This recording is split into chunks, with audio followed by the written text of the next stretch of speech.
പെരുമ്പുഴയിലെ സ്വകാര്യ ബസ് ജീവനക്കാരനായ സിയാദിൻ്റെ മരണം നാട്ടിലാകെ ചർച്ചയാകാൻ കാരണം അദ്ദേഹത്തെ ഇക്കഴിഞ്ഞ ജൂൺ 16-ാം തീയതി രാത്രി പോലീസ് കസ്റ്റഡിയിലെടുക്കുകയും ജീപ്പിൽ വെച്ചും സ്റ്റേഷനിൽ വെച്ചും ക്രൂരമായി മർദ്ദിക്കുകയും ചെയ്തത് ഒന്നുകൊണ്ട് മാത്രമാണ്.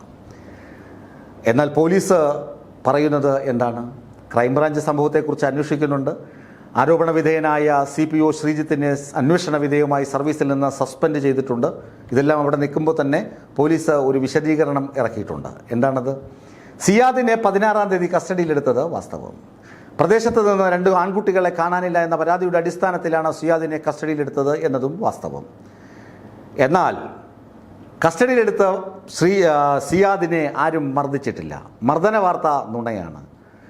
സിയാദിനെ കുട്ടികൾ തിരികെ എത്തി എന്ന് അറിഞ്ഞപ്പോൾ തന്നെ പറഞ്ഞു വിട്ടു. 17-ാം തീയതി രാവിലെ തന്നെ സിയാദിനെ വീട്ടിലേക്ക് മടക്കി വിട്ടു. സിയാദ് വീട്ടിൽ മടങ്ങിയെത്തിയത് എങ്ങനെയാണെന്ന് വീട്ടിലുണ്ടായിരുന്നവർ പറയുന്നുണ്ട്. നടക്കാൻ വയ്യ, എണീറ്റ് നിൽക്കാൻ വയ്യാത്ത അവസ്ഥയിൽ പാദങ്ങൾ രണ്ടും അടിച്ചു പൊട്ടിച്ചിരുന്നു പോലീസ്.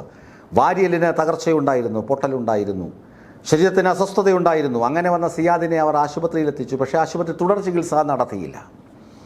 പോലീസ് പറയുന്ന രണ്ടാമത്തെ വാദം എന്താണ്? ഇക്കഴിഞ്ഞ ജൂലൈ 13-ാം തീയതി സിയാദിനെ നാട്ടുകാരിൽ ചിലർ മർദ്ദിച്ചിരുന്നു. അസുഖബാധിതനായി ചികിത്സയിലിരിക്കെ സിയാദും വേറെ ആരൊക്കെയോ തമ്മിൽ എന്തോ വാക്കേറ്റമുണ്ടായെന്നും സിയാദിനെ ചില ആളുകൾ മർദ്ദിച്ചിരുന്നുവെന്നും പോലീസ് ഒരു നറേറ്റീവ് തയ്യാറാക്കിയിട്ടുണ്ട്, ഒരു കഥ പുറത്തുവിട്ടിട്ടുണ്ട്. പക്ഷേ സിയാദിൻ്റെ മകൾ ശ്രീജിത്തിനോട്, ഇപ്പോൾ സസ്പെൻഷനിലുള്ള ആരോപണ വിധേയനായ പോലീസുകാരൻ ശ്രീജിത്തിനോട് സംസാരിക്കുന്ന ശബ്ദ സംഭാഷണം നമ്മൾ കഴിഞ്ഞ ദിവസം നിങ്ങളെ കേൾപ്പിച്ചതാണ്. എൻ്റെ പപ്പ പോയി സാറേ, സാറിന് എന്ത് കിട്ടി? കള്ളപ്പരാതിയാണെന്ന് ഞങ്ങൾ കണ്ണീർ വാർത്തു പറഞ്ഞിട്ടും സാർ അത് കേട്ടില്ലല്ലോ. എൻ്റെ പപ്പയെ എടുത്തിട്ട് ഇടിച്ച് ചളക്കിയില്ലേ? പരാതിക്കാരി പോലും നിങ്ങളോട് വാവിട്ട് പറഞ്ഞില്ലേ? സിയാദിനെ തല്ലേണ്ടതില്ല എന്ന് പറഞ്ഞില്ലേ? എന്നിട്ടും നിങ്ങൾ കേട്ടോ? സിയാദിനെ ഇടിച്ച് പരുവപ്പെടുത്തി. ആരെയെങ്കിലും കാണാതായി കഴിഞ്ഞാൽ ഉടനെ അവരുമായി സംഭാഷണത്തിലേർപ്പെട്ടിരുന്ന, അവരുമായി സൗഹൃദത്തിലായിരുന്ന ആളുകളെ പിടിച്ചു കൊണ്ടുപോയി ഇടിച്ച് ചതയ്ക്കുന്നതാണോ പോലീസിൻ്റെ ജോലിയെന്ന് ആ കുട്ടി പറയാതെ പറയുന്നുണ്ട് ആ സംഭാഷണത്തിൽ.